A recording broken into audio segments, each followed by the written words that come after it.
everyone, this is Bushra Rizwan. Welcomes you in Vidya Hub. Students, आज की class में हम लोग एक बहुत ही इंटरेस्टिंग टॉपिक पढ़ने वाले हैं जिसका नाम है न्यू रिलीजन्स एंड आइडियाज।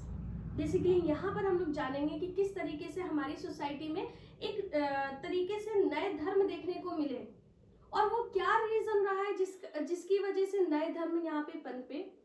इसी के पीछे की सारी चीजें हम लोग देखने वाले हैं। जैसे कि अभी तक हम लोगों ने लास्ट टॉपिक में पढ़ा था, तो लास्ट टॉपिक में हमने क्या देखा था कि जैसे इंडस वैली सिविलाइजेशन हमने देखा था, तो उसमें हमने क्या देखा कि वो जो सभ्यता रही है, वो जो सिविलाइजेशन रही है, कैसी रही है, अर्बन सिविलाइजेशन रही है, वेल सेटल्ड सिविलाइजेशन रही है, यानी कि वहां पर हमें शहर बसे हुए देखने को मिलते हैं और बहुत ही उम्दा क्वालिटी की वहां पे टेक्नोलॉजी यूज होते हुए हमने देखी है। वहीं पर अगर हम लोग वैदिक पीरियड के बारे में बात करते हैं, जो उसके बाद का टाइम पीरियड था, तो इसमें हम लोग क्या देखते हैं कि ये जो सिविलाइजेशन थी ये कैसी थी, रूरल सिविलाइजेशन एक तरीके से हम कह सकते हैं, ग्रामीण जीवन लोग जीते थे। लेकिन फिर वो क्या कारण रहे हैं कि एक नए धर्म यहाँ पे देखने को मिले। तो चलिए इसके पीछे के कुछ टॉपिक्स हम लोग समझते हैं जो हमारे लिए काफी ज्यादा हेल्पफुल होंगे ये बात समझने को कि आखिर क्या रीजन रहे हैं नए धर्मों के जन्म लेने के। तो देखिए, जैसा कि हम सभी जानते हैं, वैदिक पीरियड क्या था, एक ऐसा पीरियड था जिसमें एजुकेशन को काफी इंपॉर्टेंस दी गई थी और ओरली ज्ञान ट्रांसफर होता था, एक से दूसरे तक जाता था। अगर हम लोग अगली वैदिक पीरियड की बात करें तो बहुत ही नॉर्मल लाइफ जी जा रही थी और जिसमें महिलाओं को भी बड़ा सम्मान दिया जाता था और साथ ही साथ जो कास्ट सिस्टम था वो इतना ज्यादा रिजिड नहीं था। लेकिन जैसे जैसे लेटर वैदिक पीरियड आता गया, जो सोसाइटी थी ना वो काफी ज्यादा उसमें बदलाव हमें देखने को मिला। क्या बदलाव देखने को मिला, काफी ज्यादा चीजें जो थी वो रफ एंड टफ हो चुकी थी। इसको हम लोग कैसे समझते हैं, कुछ पॉइंट्स के थ्रू यहाँ पर समझते हैं। कॉजेज ऑफ रिलीजियस मूवमेंट, यानी कि वो क्या कारण रहे हैं जो हमें धार्मिक आंदोलन देखने को मिलते हैं एक तरीके से, या धर्म, नए नए धर्म पनपते हुए हमें दिखाई देते हैं। तो देखिए, डिग्रेडेशन ऑफ वैदिक रिलीजन, यहाँ पर जो वैदिक रिलीजन था इतना रफ एंड टफ हो चुका था कि लोगों की आस्था एक तरीके से उसमें खत्म हो चुकी थी। हम लोगों ने वैदिक पीरियड के बारे में जाना था कि जहाँ की लाइफ स्टाइल किस अनुसार चलती थी, जो वेद में लिखी हुई चीजें थी उसी के आधार पर चलती थी, जो लोगों के लिए बड़ा मतलब प्रॉब्लम बनती जा रही थी। लोग इसको अब सही तरीके से एंजॉय नहीं कर पा रहे थे क्योंकि काफी ज्यादा रफ एंड टफ चीजें हो गई थी। डोमिनेंस ऑफ प्रीस्टली क्लास, खासकर अगर हम लोग देखेंगे तो जैसे कि पंडित, पुजारी, पुरोहित, इन लोगों का डोमिनेंस हमें सोसाइटी में देखने को मिल रहा था। जैसे कि राजा लोगों को क्या करना पड़ेगा, कई सारे अनुष्ठान करने पड़ते थे, यज्ञ करने पड़ते थे, अपनी टेरिटरी को जब वो एक्सपेंड करते थे, मंदिर बनवाने पड़ते थे। तो ये काफी सारी चीजें उस टाइम पे लोगों के लिए एक जरूरी चीजें बन चुकी थी, जिससे लोग काफी ज्यादा परेशान हो चुके थे। इंक्रीज इन सेक्रीफाइस, सेक्रीफाइस माने क्या होता है, बलिदान। अब ये बलिदान खासकर अगर हम लोग बात करेंगे सेक्रीफाइस, जैसे कि एनिमल का जो सेक्रीफाइस किया जाता है, बलिदान दिया जाता है जानवरों का, तो ये चीज उस टाइम पे बहुत ज्यादा बढ़ चुकी थी। जो कुछ लोग ऐसे थे सोसाइटी में जिनको ये पसंद नहीं थी चीजें, लेकिन वो तब भी कुछ नहीं कर पा रहे थे क्योंकि ऐसे धर्म में लिखा था, दैट्स वाई वो लोग ऐसा कर रहे थे।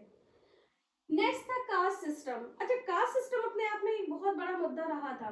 ऐसा पहले रहा होगा कि लोग अपनी जरूरत के अकॉर्डिंग जो उनको पेशा अच्छा लगा उन्होंने वो पेशा अपना लिया, काम करने लगे। और मोस्टली होता यही है सोसाइटी में कि पेरेंट्स जो काम करते हैं वही अपने बच्चों को काम सिखाते हैं और आने वाले बच्चे भी उसी काम को आगे बढ़ाते हैं।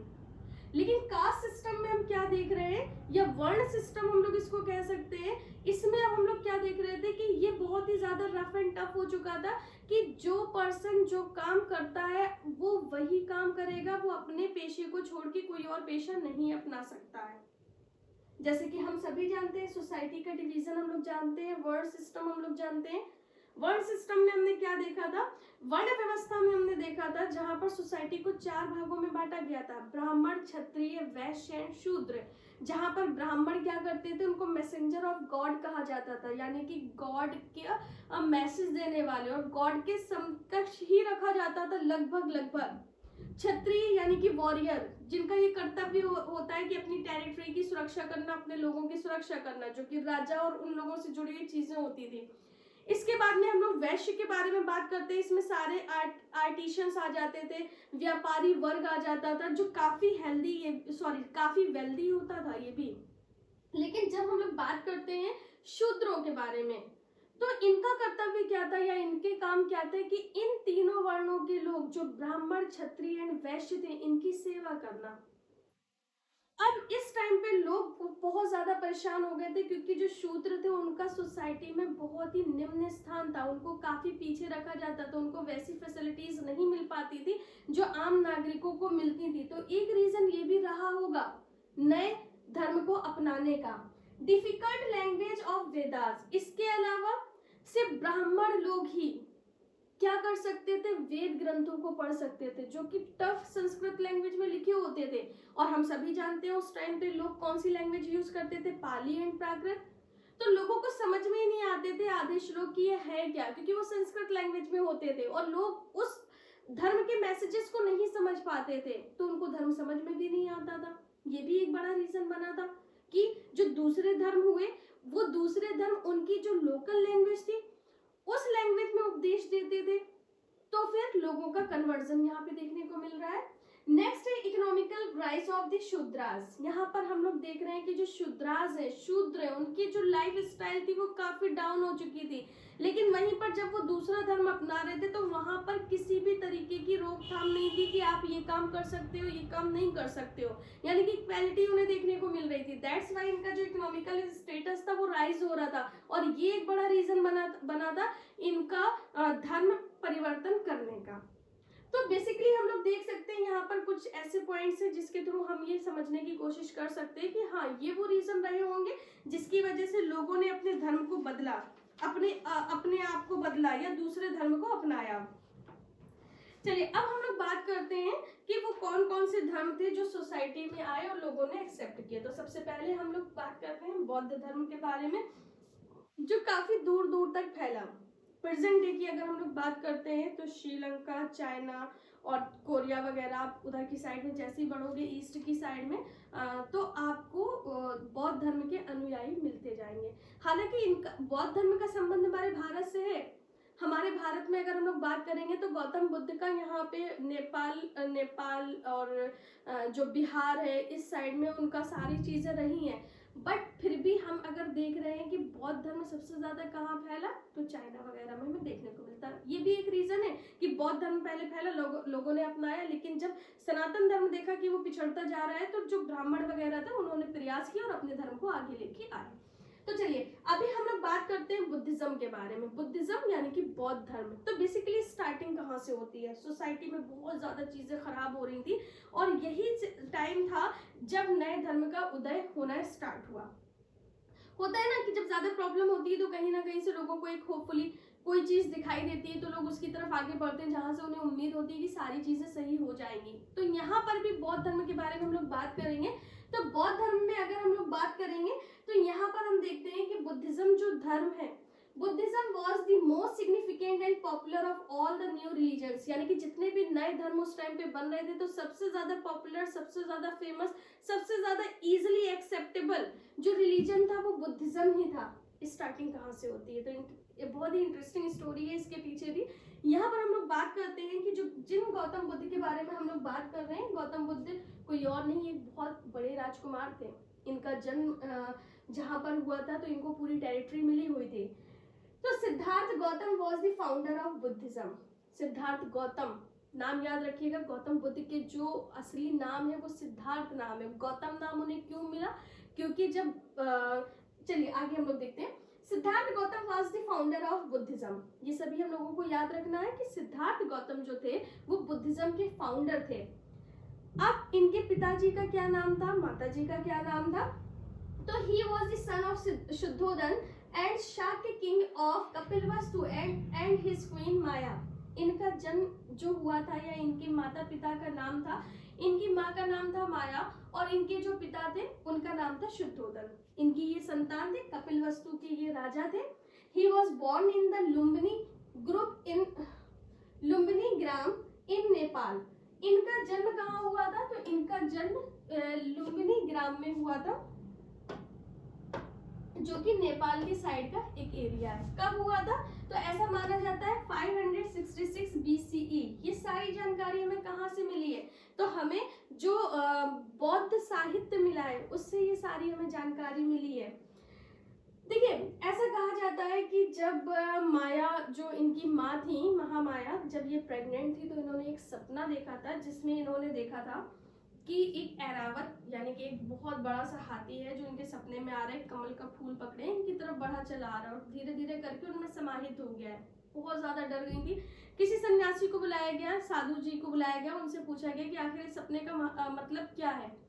तब इन्हें पता चला, इनसे कहा गया कि आपके जो होने वाली संतान है, आपका जो पुत्र होगा, या तो ये एक बहुत चक्रवर्ती सम्राट बनेगा या एक बहुत बड़ा सन्यासी बनेगा। अब कोई पेरेंट्स क्यों चाहेगा कि उनका बेटा सन्यासी बने? वो तो यही चाहेंगे कि उनका बेटा भी चक्रवर्ती सम्राट बने। तो यहाँ पर हम क्या देखते हैं कि it is said that from the beginning Siddharth had little interest in worldly affairs and spent long hours meditating. और ऐसा कहा जाता है क्योंकि ये सन्यासी ने भविष्यवाणी की थी जो उनके सपने के अनुसार थी। और ऐसा कहा भी जाता है कि सिद्धार्थ स्टार्टिंग से ही क्या करते थे? मेडिटेटिंग बहुत ज्यादा करते थे, ध्यान लगाया करते थे, कई कई घंटों ये ध्यान लगाए बैठे रहते थे। अब देखिए यहाँ पर क्या हुआ कि सिद्धार्थ जो थे, इनकी शादी भी हो गई, इनकी एक संतान भी थी जिसका नाम राहुल था, लेकिन 28 साल इनके हो चुके थे। लेकिन इन्होंने कभी भी दुख का सामना नहीं किया था क्योंकि इनके पिता जो थे शुद्धोदन, उन्हें लगता था कि अगर मेरे बेटे ने कोई भी दुख देखा संसार का तो कहीं ऐसा ना हो ये सन्यासी बन जाए। तो उन्होंने अपने बेटे को दुख दर्द से दूर रखा था, उसे पता ही नहीं था दुख होता क्या है। लेकिन एक बार क्या हुआ कि सिद्धार्थ ने जो था अपने जो चैरियट जो चलाते हैं, जो रथ चलाते हैं चन्ना, उनसे इन्होंने रिक्वेस्ट करी कि चलिए हमें भ्रमण के लिए ले चलिए। जब ये बाहर घूमने आते हैं तो इन्होंने 4 ऐसी चीजें देखी जिससे इनका हृदय परिवर्तन हो गया। अब ये 4 चीजें क्या थी? ऐसी वो कौन सी चीजें थी जिनकी वजह से इनका हृदय परिवर्तन हुआ? तो पहला था अ सिक मैन। जब वो रास्ते में गए तो उन्हें ये नहीं पता था कि बीमारी क्या होती है। एक पर्सन को इन्होंने देखा जो बहुत ही ज्यादा बीमार था और बीमारी की वजह से वो चल फिर नहीं पा रहा था या बात नहीं कर पा रहा था, और जो पीड़ा होती है, जो दुख होता है, उसके चेहरे से साफ दिख रहा था। इन्होंने अपने सारथी से पूछा, चन्ना से, कि ये कौन है, इसको ये कैसा दिख रहा है? तो उसने बताया कि भाई ये बीमार है। और जो भी पर्सन बीमार होता है, जो भी व्यक्ति बीमार होता है, पीड़ा उसके चेहरे से भी दिखती है और वो बहुत ज्यादा परेशान होता है। तो सिद्धार्थ यहाँ पे थोड़ा सा परेशान हो गए। आगे बढ़े, आगे इन्हें एक बूढ़ा व्यक्ति मिला। उन्होंने कभी बूढ़ा व्यक्ति भी नहीं देखा था। जब उन्होंने देखा एक झुकी हुई कमर है, रिंकल्स पड़ा चेहरा है, बहुत ही कमजोर हालत में एक आदमी जा रहा है यहाँ पर, तो ये बड़े ही आश्चर्यचकित हुए। इन्होंने फिर से चन्ना से पूछा कि ये कौन व्यक्ति है, ये कैसा है? तब उन्होंने बताया कि हे महाराज, हम लोगों का भी यही हाल होगा। हर एक बूढ़ा व्यक्ति लास्ट में कमजोर हो जाता है उम्र के साथ साथ। तो इनका मन और ज्यादा विचलित हो गया, और ज्यादा परेशान हो गए, इन्हें कुछ नहीं अच्छा लगा। फिर ये आगे बढ़े। जब आगे बढ़े तो इन्हें एक डेड पर्सन मिला, यानी कि एक डेड बॉडी मिली। और यहाँ पर वो क्या देखते हैं कि 4 लोग कंधे में एक बॉडी को लेके जा रहे हैं और वो ना हिल रहा है ना कुछ कर रहा है, वो आराम से लेटा हुआ है। तो सिद्धार्थ ने पूछा अपने चन्ना से कि ये क्या हुआ चन्ना, ये क्यों ऐसे करके लेटा हुआ है, इसको क्यों नहीं हिल रहा है और इसे 4 लोग क्यों लेके जा रहे हैं? तो उन्होंने कहा यही हमारा अंत है, एक दिन हम सबको ऐसे ही मरना है और ऐसे ही जाना है। सिद्धार्थ जो थे वो बहुत ज्यादा परेशान हो गए, उन्हें कुछ भी अच्छा नहीं लगा। लेकिन जब वो आगे बढ़ते हैं तो उन्हें एक हरमित दिखाई देता है। हरमित यानी कि एक संत पुजारी जो ध्यान लगाते हैं, मेडिटेशन करते हैं, बिल्कुल शांति के भाव से वो बैठे हुए थे, उसे कोई भी प्रॉब्लम नहीं थी। और बड़ा ही उसके मन में एक उसके फेस से एक तेज दिख रहा था, एक सुकून दिख रहा था देख उसके चेहरे से। इन्होंने पूछा ये कौन है? तो चन्ना ने बताया ये सारथी है, इसे मोह माया दुनिया से कोई मतलब नहीं है, ये सिर्फ मेडिटेशन करते हैं और जो इन्हें मिल जाता है वो खा पी लेते हैं। अब सिद्धार्थ ने जब ये 4 सीन देखे, बस कहते हैं कि यही 4 सीन देखने से, जैसे कि बौद्ध ग्रंथ में लिखा हुआ है उसके अनुसार, इनके हृदय परिवर्तन हो गया। यानी कि इन्हें कोई भी चीज अच्छी नहीं लगी और यहाँ पर इन्होंने मतलब कि विचार कर लिया आगे बढ़ने का या कुछ और नया मतलब कि जैसे संन्यास लेने का, ये सारे। तो चलिए अब हम लोग सिद्धार्थ की स्टोरी में आगे बढ़ते हैं। तो हम क्या देखते हैं, he was so disturbed after seeing this sight that they quietly left home at the age of 29 to seek answers to the problem of suffering. This event is termed as महाभिनिष्क्रमण। अब देखिए क्या हुआ था, क्योंकि ये 4 चीजें देख चुके थे गौतम बुद्ध, और इन 4 चीजों को देख के इनके मन एकदम विचलित हो गया, इन्हें शांति ही नहीं मिल रही थी और इनको ऐसा लग रहा था कि इन्हें शांति चाहिए। इनकी एज उस टाइम पे 29 हो चुकी थी, लेकिन शांति पाने के लिए ये अपने घर से निकल गए। इन्होंने घर बार सब राजपाट अपना छोड़ दिया, और ये जो इनका त्याग है, जब ये घर से छोड़ के जाते हैं तो ये क्या कहलाता है? महाभिनिष्क्रमण। क्या कहलाता है? महाभिनिष्क्रमण। अब अपने सारे सवालों के जवाब जानने के लिए ये गए एनलाइटमेंट यानी कि बुद्धि ज्ञान पाने के लिए ये एक पीपल ट्री के नीचे बैठ गए, पेड़ के नीचे पीपल के, और जो कि कहाँ है? बिहार के बोध गया में एक पीपल का पेड़ था, इसके नीचे ध्यान लगाकर बैठे और यहाँ पर इन्होंने ज्ञान प्राप्त किया। घर से निकल के कितने सालों के बाद? 6 साल बाद। इन्हें 6 साल बाद ज्ञान की प्राप्ति हुई। कहाँ पे प्राप्त हुआ? ध्यान रखिएगा, जब इनकी एज 29 थी तब इन्होंने अपने राजपाट को जो छोड़ा था उसको महाभिनिष्क्रमण बोलते हैं। फिर इसके बाद में इनको जो ज्ञान प्राप्त हुआ वो पीपल पेड़ के नीचे प्राप्त हुआ, जो कि कहाँ है? बोध गया बिहार में जो लोकेटेड है। After this he came to be known as the Buddha. उसके बाद इन्हें बुद्धा के नाम से जाना गया, क्योंकि इन्हें ज्ञान मिल चुका था। एनलाइटेंड वन, इन्हें ज्ञान मिल चुका था।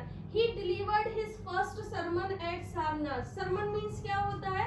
उपदेश। तो ध्यान रखिएगा, उन्होंने अपना पहला उपदेश कहाँ दिया था? सारनाथ में दिया था। और ये जो उन्होंने उपदेश दिया था ये लोकल लैंग्वेज में दिया था, तो लोग इनके उपदेश को समझ पाए थे। संस्कृत भाषा में नहीं दिया था, लोग इनकी बातों को समझ पाए थे और इनसे इम्प्रेस भी हुए थे और इनके फॉलोअर्स भी बढ़ते गए थे। यहाँ पे ये क्या कहलाता है? यही धर्म चक्र कहलाता है। धर्म चक्र से चक्र बोलेंगे, लेकिन यहाँ पर हम लोग देख रहे हैं धर्म चक्र, यानी कि परिवर्तन और turning of the wheel of the law. यानी कि यहाँ पर हम लोग अगर इसका इंग्लिश अर्थ देख रहे हैं तो turning of the wheel of law, धर्म चक्र, जिसका मतलब क्या होगा? परिवर्तन। तो ये आपको 2-3 ऐसे वर्ड्स हैं जो आपको याद रखना है कि इन वर्ड्स का यूज कब कब और कहाँ किया गया था। ओके, देखिए अब हम लोग टीचिंग्स ऑफ द बुद्धा की टीचिंग के बारे में अगर हम लोग बात करते हैं तो गौतम बुद्ध ने काफी सारी चीजें बताई थी कि लोग अपने आप को कैसे कंट्रोल कर सकते हैं, सुख की प्राप्ति कैसे कर सकते हैं।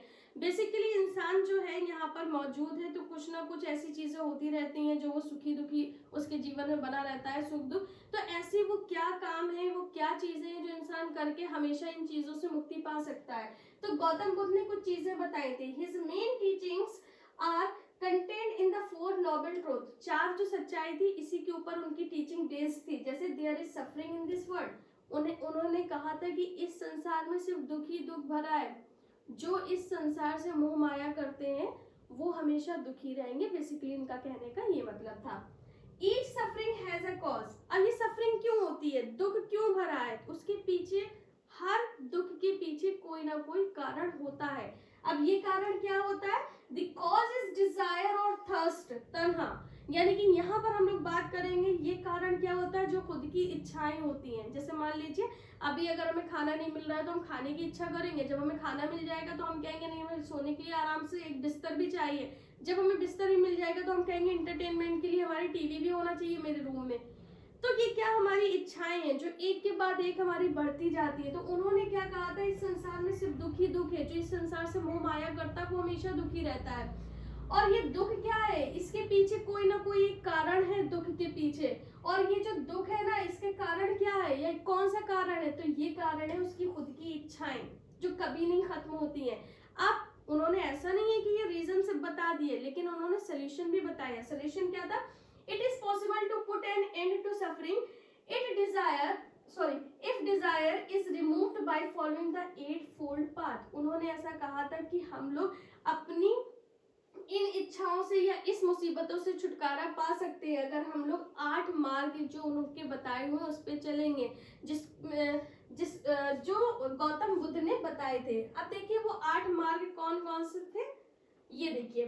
तो राइट व्यू, यानी कि हमारा एक सही एंगल होना चाहिए, right view. Know the truth, हमें सच्चाई जाननी चाहिए, सच्चाई के बारे में हमें पता होना चाहिए।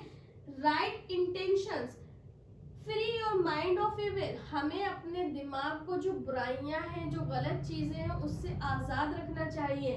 राइट स्पीच, से नथिंग दैट हर्ट्स अदर, हमें हमेशा ऐसा बोलना चाहिए जो दूसरों को हर्ट ना करे, दूसरों को परेशान ना करे। राइट एक्शन, यानी कि work for the good of others, हमें हमेशा वो काम करने चाहिए जिससे दूसरों की भलाई हो। राइट लिवलीहुड, रिस्पेक्ट लाइफ, हमें जो जीवन मिला है इसका हमें सम्मान करना चाहिए और अपनी लाइफ का अच्छे से इस्तेमाल करना चाहिए। राइट एफर्ट्स, यानी कि रेसिस्ट एविल, हमें बुराई से दूर रहना चाहिए। राइट कंसंट्रेशन, यानी कि प्रैक्टिस मेडिटेशन, हमें मेडिटेशन यानी कि ध्यान लगाना चाहिए जिससे हमारी बुद्धि जो होती है वो तीव्र होती है।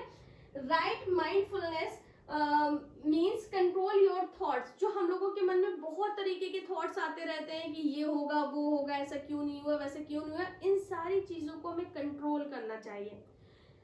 गौतम बुद्ध जी ने ये बोला था कि अगर हम इन 8 मार्गों को अपना के रखेंगे या इन मार्गों के ऊपर ही चलेंगे तो हमें मतलब कि मन की शांति मिलेगी और हम लोग मतलब हमारा जीवन सफल होगा। देखिए, the Buddha had no faith in the authority of the Vedas और वैदिक सैक्रिफाइसेस। अब देखिए, गौतम बुद्ध क्योंकि नया धर्म उन्होंने बनाया बुद्धिज्म, तो जाहिर सी बात है कि जो पहले धर्म था वैदिक धर्म, उसके तो ये अगेंस्ट होंगे। तो यहाँ पे भी हम देख रहे हैं कि गौतम बुद्ध जो थे, जो वैदिक धर्म या वैदिक जो सेक्रीफाइसेस, जो बलिदान वगैरह होते थे, जैसे कि बहुत ज्यादा रिजिड रूल्स थे कि हमें यज्ञ करवाना है, हमें आहुति देना है, हमें ये करना वो करना, दान वगैरह, इन सब के वो खिलाफ थे। He also emphasized the importance of kindness and अहिंसा और नॉन वायलेंस। वो इस बात पे ध्यान उनका ज्यादा फोकस था कि हमें हिंसा नहीं करनी चाहिए, क्योंकि जब हम बलिदान करेंगे तो सीधी सी बात है हम लोग जानवरों के साथ हिंसा कर रहे हैं, तो हमें अहिंसा का पाथ अपनाना चाहिए, रास्ता अपनाना चाहिए। He forbade the killing of animals even as part of religious sacrifices। उन्होंने जो जीव हत्या है उसको उन्होंने बिल्कुल पूरी तरीके से समाप्त किया था, चाहे खुद की धर्म के लिए सैक्रिफाइस ही क्यों ना करना पड़े। हिस्टोरियंस प्लेस दैट, अब हिस्टोरियंस जो इनकी सारी हम लोगों ने बातें जान ली, अब हम लोग ये देखते हैं कि जो हिस्टोरियंस है, इतिहासकार है, जो इनके ग्रंथ है उनके आधार पे उन्होंने बताया कि गौतम बुद्ध की मृत्यु कब हुई थी। तो गौतम बुद्ध का जो जीवन रहा है वो 486 BC टू 483 BCE इन कुशीनगर, यानी कि जो ये पास हुए हैं, खत्म हुए हैं, इस टाइम पीरियड में कुशीनगर, प्रेजेंट डे की अगर हम लोग बात करें उत्तर प्रदेश में इनकी मृत्यु हुई थी, या इन्होंने एक तरीके से पृथ्वी को या अर्थ को अलविदा बोला था। तो देखिए, ये था बौद्ध धर्म के बारे में। अब चलिए हम लोग बात करते हैं बौद्ध धर्म के कुछ लिटरेचर के बारे में। तो देखिए, Buddhist literature comprises the Tripitaka. Tripitaka कहा जाता है, जो बौद्ध हमें लिटरेचर मिला है उसको हम लोग क्या बोलते हैं, त्रिपिटक बोलते हैं। तो देखिए, Tripitaka the three basket including the, कौन कौन सी चीजें इसमें मिलती हैं आपको, Sutta Pitaka, a book containing the Buddha's teaching, एक ऐसी बुक जिसमें बौद्ध जी की शिक्षा के बारे में जानकारी मिलती है। The Vinaya Pitaka, a book containing rules for Monks and nuns, जो भिक्षु और भिक्षुनियां होती थी उनके लिए क्या रूल होना चाहिए, उन्हें कैसा जीवन जीना चाहिए, उसके रूल्स के बारे में विनय पिटक में लिखा हुआ था। और अभिधम पिटक के बारे में फिलोसॉफिकल प्रिंसिपल्स, यानी कि क्या क्या मतलब कि रूल होना चाहिए उसके बारे में अभिधम पिटक के बारे में लिखा था। तो हम लोगों को याद रखना है, त्रिपिटक, थ्री बुक के बारे में बात हो रही है, तो सुत्त पिटक यहाँ पर है, दूसरी है विनय पिटक और थर्ड है आपकी अभिधम पिटक। ओके, नेक्स्ट देखिए, next point, the Buddha taught in the language of the ordinary people Prakrit, so that everybody could understand his message। यहाँ पर गौतम बुद्ध ने क्या किया था, प्राकृत लैंग्वेज में उपदेश दिए थे। रीजन क्या था कि पहले संस्कृत लैंग्वेज यूज करी जाती थी और संस्कृत जो नीची कास्ट के लोग थे उनको पढ़ने नहीं दी जाती थी, तो उन्हें पता भी नहीं चलता था कि ये है क्या, लिखा क्या है, ये श्लोक का मतलब क्या है। तो जब गौतम बुद्ध ने जो आम भाषा थी प्राकृत भाषा, उसमें जब उपदेश दिया तो लोग उनके मैसेज को समझ पाए और उनके बारे में जान पाए। Many Indian rulers such as Ashoka, Kanishka and Harshavardhan embraced Buddhism. बहुत से ऐसे राजा रहे हैं हमारे भारत में, जैसे कि चक्रवर्ती सम्राट अशोक, जैसे कि कनिष्क, काफी फेमस राजा है, हर्षवर्धन, ये सब बौद्ध धर्म के अनुयायी थे या बौद्ध धर्म को मानने वाले थे। ओके, तो ये था बौद्ध धर्म। अब हम लोग एक बहुत ही इंपॉर्टेंट दूसरे धर्म के बारे में बात कर रहे हैं जिसका नाम है जैनिज्म, यानी कि जैन धर्म के बारे में यहाँ पर हम लोग बात कर रहे हैं। बेसिकली जैसे हमने स्टोरी पढ़ी थी गौतम बुद्ध यानी कि सिद्धार्थ के बारे में, सेम उसी तरीके से यहाँ पे हम लोग देख रहे हैं कि महावीर स्वामी जो यहाँ पर आपको दिख रहे हैं, इनके बारे में भी इसी तरीके से लगभग स्टोरी है। जैसे सिद्धार्थ एक बहुत बड़े राज्य के राजा थे। इसी तरीके से जो जैन यहाँ पर हम लोग बात कर रहे हैं, जो जैनिज्म के फाउंडर हैं अगर हम बात करेंगे, तो उनका असली नाम क्या था? वर्धमान महावीर था। जैसे हम लोग गौतम बुद्ध का नाम जानते हैं, सिद्धार्थ नाम था, उसी तरह से यहाँ पर हम लोग बात कर रहे हैं इनके बारे में, इनका नाम था वर्धमान महावीर। जन्म कब हुआ था इनका?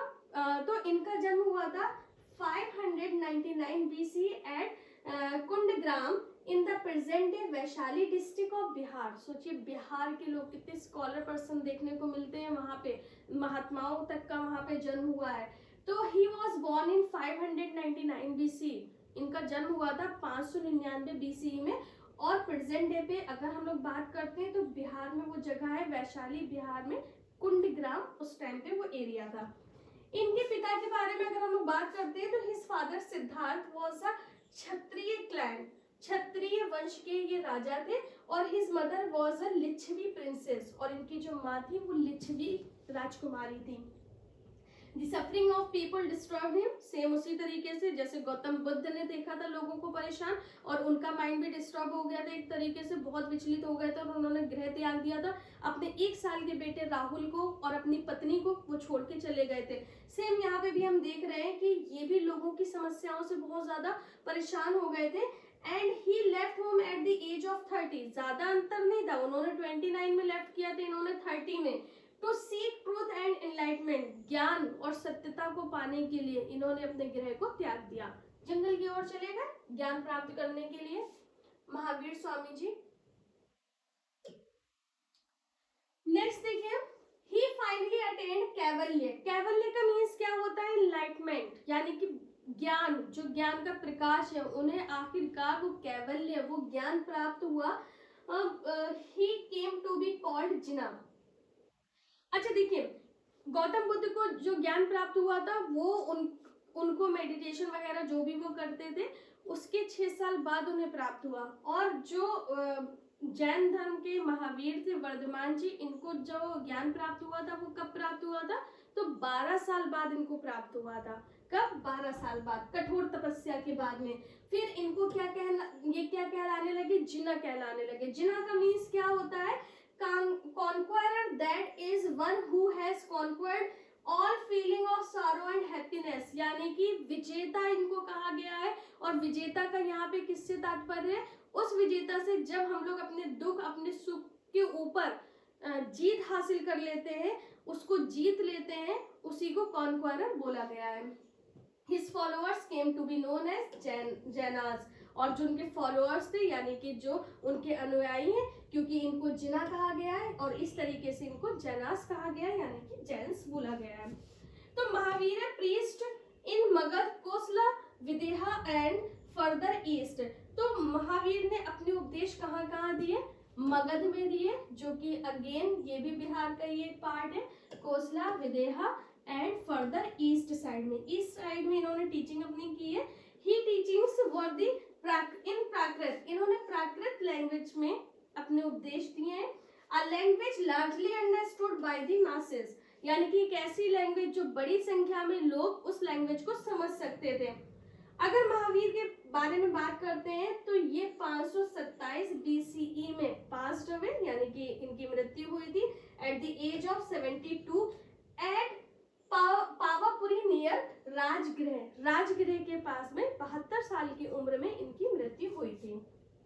तो देखिए कितने महान लोग थे जो अपना राजपाट छोड़कर यहाँ पर आए थे। टीचिंग्स ऑफ महावीर, महावीर की शिक्षा क्या क्या रही है उसके बारे में बात करते हैं हम लोग। इन्होंने कौन कौन से ज्ञान दिए हैं, कौन कौन सी शिक्षा दी है। सी दिस, यहाँ पर हम लोग बात कर रहे हैं like Buddha Mahavira was also against वैदिक रिचुअल्स एंड एनिमल सेक्रीफाइस। जिस तरीके से हम लोग बात कर रहे थे गौतम बुद्ध के बारे में बौद्ध धर्म में, जिसको सेक्रीफाइसेस वगैरह को इन्होंने बिल्कुल खत्म करवाया था या खराब समझा था, सेम इसी तरीके से ये भी वैदिक रिचुअल्स और जो एनिमल सेक्रीफाइस थे इसके ये अगेंस्ट थे। He taught people to lead a simple and virtuous life. उन्होंने लोगों को यही उपदेश दिए कि हमें बहुत ही सिंपल लाइफ जीनी चाहिए। He stressed that freedom from the cycle of birth, death and rebirth was moksha and this could be attained by following। उनका ऐसा मानना था कि जो साइकिल है ना, बर्थ साइकिल, जैसे कि cycle of birth, death, rebirth, ये यहाँ पर कुछ यहाँ पर पाथ उन्होंने बताए थे, कुछ चीजें बताई थी जिसकी वजह से यहाँ पर मोक्ष प्राप्त होता है। द थ्री ज्वेल्स और त्रिरत्नास ऑफ जैनिज्म, वो तीन त्रिरत्न, उसको क्या कहा गया है, त्रिरत्न बोला गया। रत्न मीन्स क्या होता है, बहुमूल्य पत्थर, ज्वेल्स जैसा लिखा हुआ है। तो जैनिज्म ने कौन कौन से दिए थे, right faith, right knowledge and right conduct और एक्शन। इन्होंने ये चीजें यहाँ पर बताई थी। कौन कौन सी चीजें थी टीचिंग की, अगर हम लोग बात करते हैं,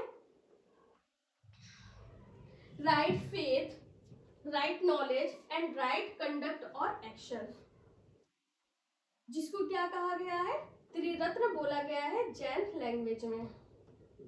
ओके, सी दिस लिखा है टीचिंग्स ऑफ महावीर में, the teaching of Mahavira may be summed up as follows. जैसे उन्होंने जो अपनी चीजें दी थी या शिक्षा दी थी, जैसे कि अहिंसा, उन्होंने कहा था लोगों से अहिंसा का मार्ग अपनाना चाहिए।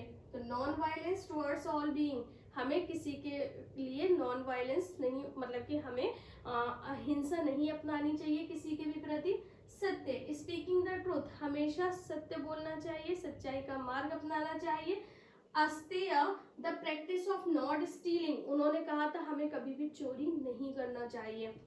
त्याग, not owning property and leading a detached life, उनका ऐसा मानना था कि हमें त्याग के ऊपर ज्यादा विश्वास करना चाहिए, हमें कुछ भी चीजों को स्टोर करके नहीं रखना चाहिए। अगर हमारे पास ज्यादा है तो हम उसको बांट दें, जितना हमारे पास सामान होगा उतनी मोह माया होगी, उतनी हमारी शांति भंग होगी। ब्रह्मचर्य, ब्रह्मचर्य का मतलब ये नहीं है कि साधु संत बन जाना, ब्रह्मचर्य का मतलब ये है कि लाइफ को बहुत ही ग्रेसफुली तरीके से जीना है, जरूरतें पूरी करनी और लास्ट में हमें क्या करना है, भगवान के ऊपर ध्यान लगाना है, जैसे कि हम लोग कई सारे आश्रम के बारे में पढ़ते आए हैं। फिर हम लोग बात करते हैं स्प्रेड ऑफ जैनिज्म। जैनिज्म कैसे फैला, कहाँ तक फैला, इसके बारे में बात करते हैं। देखिए जैनिज्म के बारे में अगर हम लोग बात करते हैं, the Angas and Purvas are the sacred text. एक minute, after Mahavira the Jains came to be divided into two main sects. यहाँ पर अगर हम लोग बात करेंगे कि जब महावीर चले गए या खत्म हो गए तो उसके बाद में हमें जैन धर्म दो भागों में बटा हुआ देखने को मिलता है। एक है आपका श्वेतांबर और एक है दिगंबर। श्वेतांबर क्या है, जो हमेशा सफेद कपड़ों से अपना शरीर ढक के रखते हैं, और दिगंबर जो आसमान को अपना वस्त्र मानते हैं और वो बिना कपड़ों के रहते हैं। Kings like Bimbisara, Udayan and Chandragupta Maurya, याद रखिएगा चंद्रगुप्त मौर्य जिन्होंने जैन धर्म अपनाया था, और उन्हीं के जो पोते थे अशोक, उन्होंने बौद्ध धर्म अपनाया था। तो Chandragupta Maurya were some of the prominent royal patrons of Jainism. ये कुछ संरक्षक थे जो जैनिज्म को या जैन धर्म को आगे बढ़ा रहे थे। अगर हम लोग यहाँ के आर्किटेक्चर के बारे में बात करते हैं तो the Dilwara temple in mount Abu, जैसे ये इमेज आप देख रहे हो, temples in Chittor and Khajuraho, the Adinath temple in Rajasthan, और भी बहुत सारी stands out as some of the finest and the most celebrated religious monuments in the country। हमारे देश में बहुत सारे इस तरीके से मंदिर मिलते हैं जो जैन धर्म के मंदिर हैं। अब हम लोग बात करते हैं जैन लिटरेचर के बारे में, क्योंकि हमें ये सारी ही जानकारी, चाहे वो जैन धर्म की हो चाहे बौद्ध धर्म की, हमें कहाँ से मिली है, इनके ग्रंथों से मिली है, इनके लिटरेचर से मिली है। तो देखिए the Angas and the Purvas are the sacred text of the Jains, ये जैनियों के सेक्रेड यानी कि पवित्र ग्रंथ है। First preserved through the oral tradition, the teachings of the Mahavira were subsequently written down in 14 Purvas। पहले क्या होता था, जैन धर्म की जो शिक्षा थी वो ओरली ट्रांसफर करी जाती थी, यानी कि एक से दूसरे, दूसरे से तीसरे, तीसरे से चौथे। फिर बाद में उनकी शिक्षाओं को लिखना स्टार्ट किया गया। Later these were arranged into 12 Angas. बाद में इनको कैसे अरेंज किया गया, 12 अंगों में। तो ये था आपका चैप्टर जिसमें हम लोगों ने बात की है न्यू रिलीजन के बारे में। इम्पोर्टेंट जो रिलीजन थे वो थे जैन धर्म एंड बौद्ध धर्म। आई होप आपको चैप्टर बहुत अच्छे से समझ में आया होगा। नेक्स्ट क्लास में एक हम लोग नए चैप्टर के साथ में मिलते हैं। Okay, thank you for watching मी। जय हिंद।